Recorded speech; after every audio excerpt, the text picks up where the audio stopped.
I get real tickled at Michael Groover because we'll go out and we'll have a steak or we'll cook a steak here and I'll say, Michael, don't you want some salad, honey? And he'll say, no, I'm on a diet.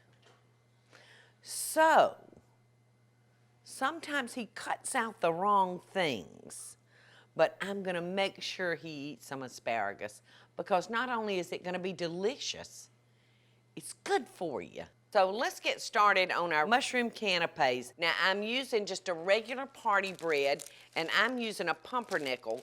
You can use rye, it comes in several different flavors, so whichever you prefer. Now I put this in the oven and I've toasted it off so it's extra crispy.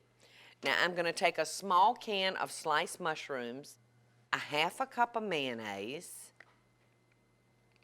some fresh grated Parmesan cheese, 1/4 of a cup, 1/3 of a cup. You can really make it as cheesy as you like.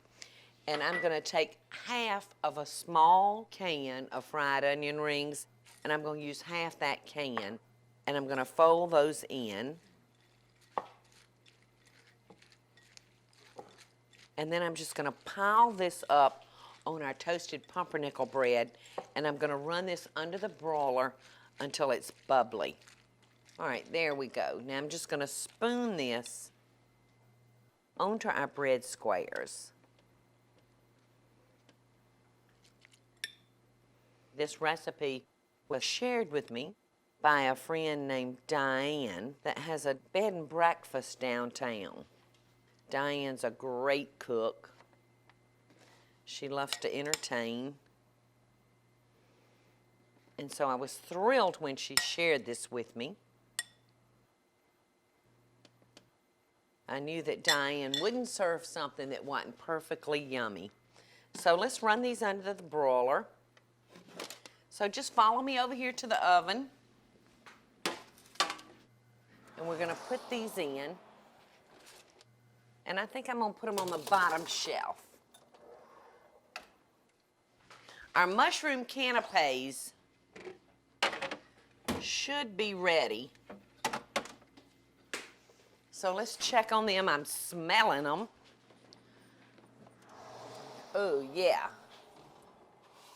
They're perfect.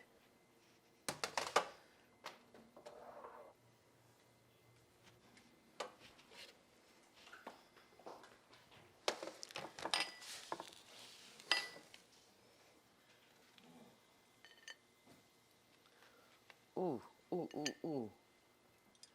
It got hot quick.